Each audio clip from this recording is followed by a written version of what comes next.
उन ऋषि के पुत्र श्रृंगी ऋषि को पता चला, उन्होंने गंगा में स्नान करते ही जल लिया और संकल्प लेकर के श्राप दे दिया। बोले बड़े अपने आप को राजा समझते हो, बड़े राजा बनते हो, संतों का अपमान करोगे, आज से इसी सर्प के तक्षक पूर्वज तक्षक के डसे जाने से आज से 7वें दिन आपकी मृत्यु हो जाएगी। आकर के गौरमुख और श्रृंगी ऋषि शमीक मुनि के गले से सर्प को हटाते हैं, रोते हैं, समाधि खुलती है। शमीक मुनि ने पूछा क्या हुआ बेटा? बोले पिताजी कोई परीक्षित नाम का राजा आया था और उसने आपके गले में मरा हुआ सर्प डाल दिया।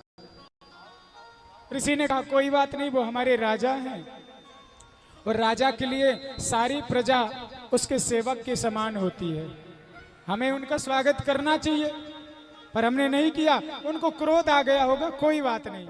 संत को तो क्षमावान शीलवान होना चाहिए, संत को कभी भी क्रोध नहीं करना चाहिए। तितिक्षवः, संत को तितिक्षु होना चाहिए, क्षमा करने वाला, कभी भी उसको क्रोधी नहीं होना चाहिए। संत की बात से एक बात याद आई। एक बार क्या हुआ, एक संत गंगा स्नान करके जा रहे, तो एक ऐसा ही व्यक्ति था, थोड़ा सिरफिरा सा, अपने छत पे खड़ा हुआ और जैसे संत नहा कर निकले तो ऊपर से कूड़ा उनके ऊपर डाल दिया। उसको लगा देखूं बाबा को गुस्सा आता है। संत फिर ऊपर देखे और कुछ बोले नहीं, वापस मुड़े, फिर गए गंगा नहा के, फिर आए, फिर डाल दिया। फिर गए गंगा नहाने, संत फिर निकले, फिर डाल दिया। उसको लगा कि गुस्से में देखूं। फिर संत आए गंगा नहाकर, फिर जैसे निकले फिर ऊपर से कूड़ा डाल दिया। संत ऊपर देखें और फिर चले जावे, फिर नहा के आवे।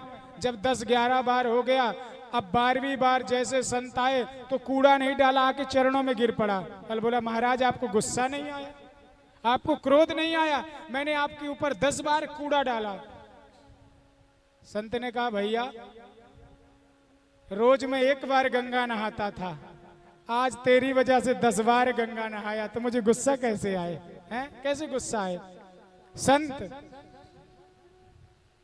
संत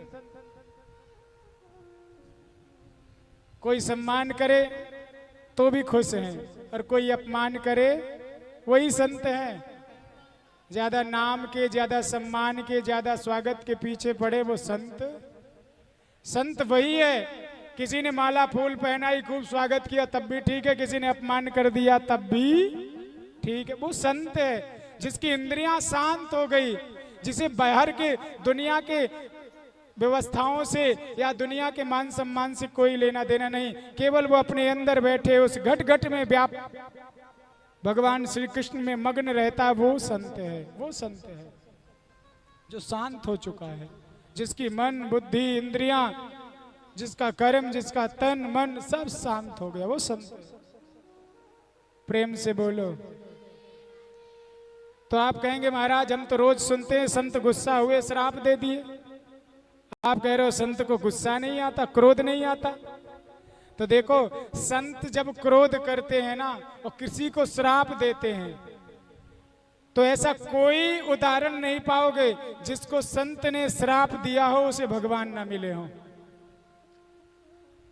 एक हयग्रीव थे, कुबेर के पुत्र थे, सरोवर में नग्न स्नान कर रहे और नारद जी को देखकर खड़े रह गए, तो उनको पेड़ बना दिया, और वो भी नंद भवन का, जिनके छांव के नीचे कन्हैया बहुत दिन तक रहे और फिर कन्हैया के हाथों से उनको मुक्ति मिली थी, मुक्ति मिली।